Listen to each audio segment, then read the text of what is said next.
have a lot of daddy stories. If I would have known that it was going to be possibly a time where I could tell daddy stories, I would have been telling daddy stories all night. But instead I decided to talk about another one of my favorite subjects, which is balls.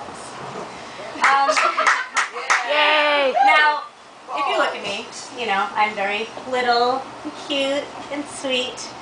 But the reality is that I have very big balls. Big, hairy, sweaty balls. And these balls tend to intimidate a lot of people.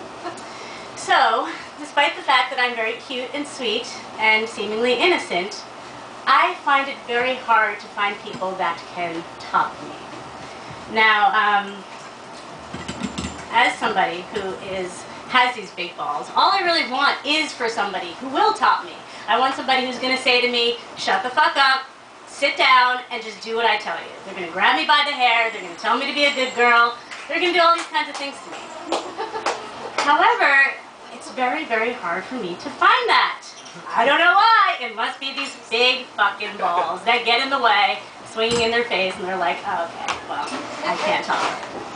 So you know, I go to different sex conferences and I present there. And so whenever I go to these things, usually I'll like go through the guest list first, and I'll like kind of scope out all the different people that are going to be at this event and see, okay, who are the doms, who are the people that are going to these conferences that could possibly top me.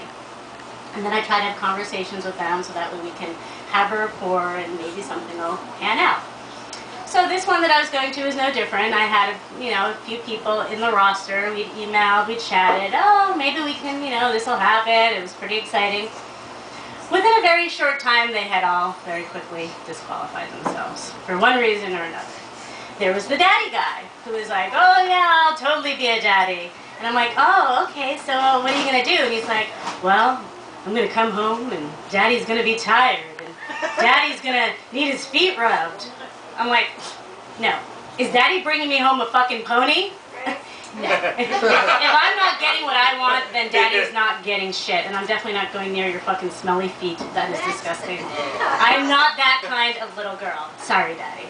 So he was out. And also it's like, daddy, you're tired? Fuck you. You're not tired. You're supposed to be daddy. You're supposed to be doing shit for me.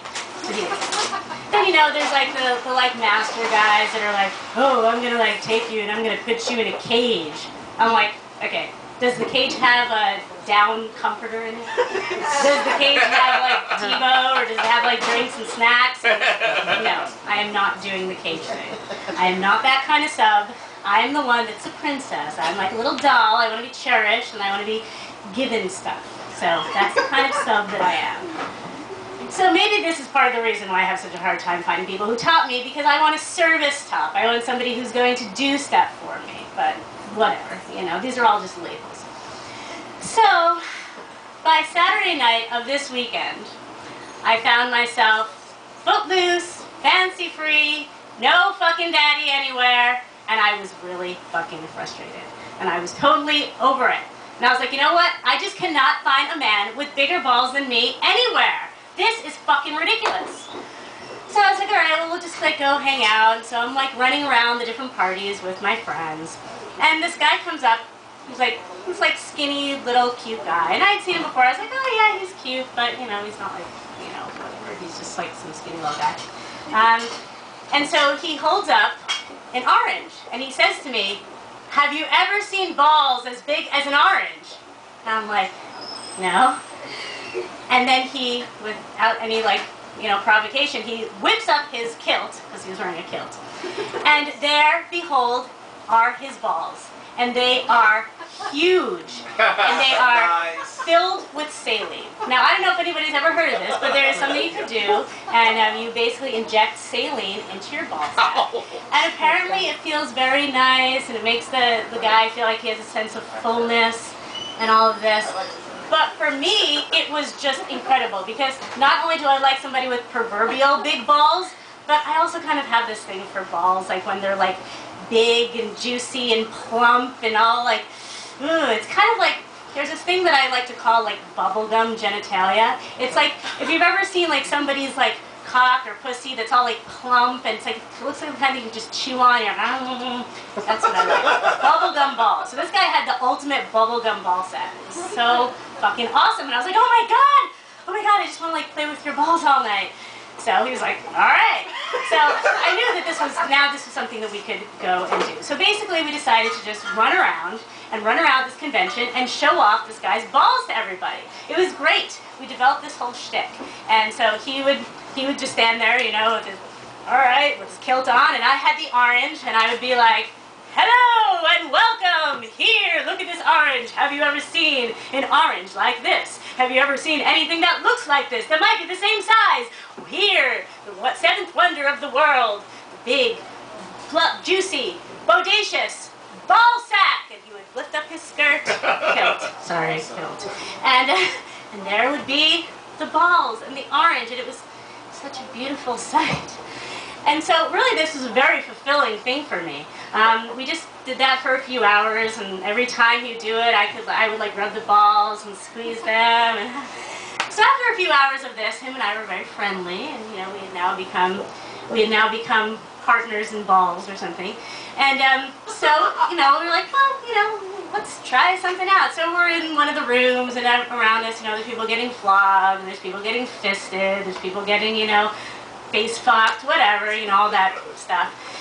And so we're like, okay, let's test out our chemistry. So we like make out and stuff, and I'm like, all right, this is cool. And then I'm like, so you know, I have this problem where it's like I always really want to be on the up and up with everything. It's like, it's really too bad. It's like kind of something that's happened over the course of time. Back when I was younger, I could just fuck anybody, and I didn't ever think about it, and I didn't care who they were, and you know, she knew me back in the day when I did that kind of stuff. So much easier back then, but now it's like, you know, I want to have a conversation about same sex, and I want to be like, oh, what kind of relationships are you in, and blah, blah, blah.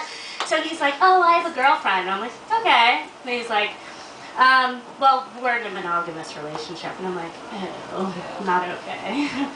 So what's the deal then? He's like, well, we have this clause that at the convention on Saturday night, we're able to fuck whoever we want. And I'm like, well, I don't know. I mean, I'm just not really into the one-night stand things. I have like a whole stack of one-night stand stories waiting to be a book, and I don't have any more room left for chapters. I'm sorry, buddy.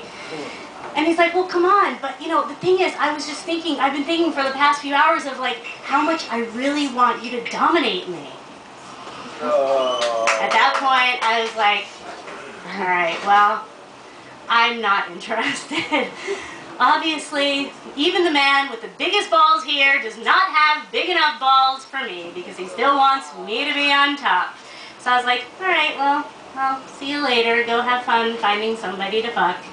And I was like, okay, well, see you later. I mean, I wanted the guy to go off, and he only had probably about another hour or two left before he would not be able to fuck somebody else for a year. So it's like, okay, go off, do your thing, have fun with that.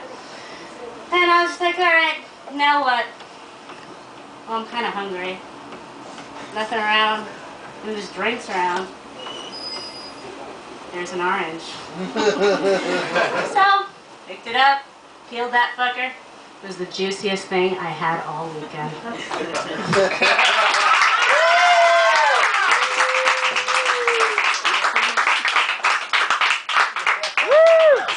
Spyce, y'all.